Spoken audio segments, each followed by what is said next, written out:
Hello juniors, I am logging on today for you to watch a video on how to remind you of what you need to do to complete the November Xello lesson.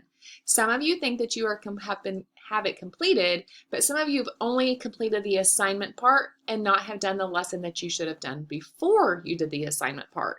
So log into PowerSchool with your username and password. At the right-hand corner, you will see the box with the arrow. Once you click that, it will say log into Xello.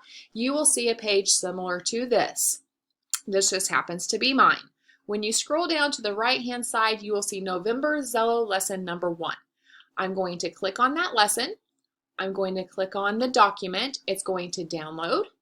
I am able to read all the things I will learn in lesson number 1 about choosing a college, and then it will tell you what you are to do for the assignment after you complete that lesson.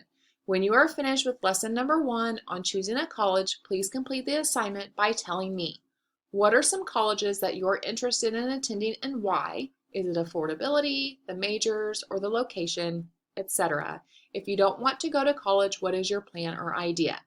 Complete your answer in the box on Xello, like shown below, and turn in.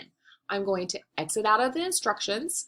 I'm going to click Done, and I'm going to check and make sure that I have completed the choosing a college lesson.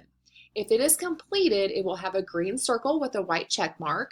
If it is not, it will either have a resume or get started at the very top.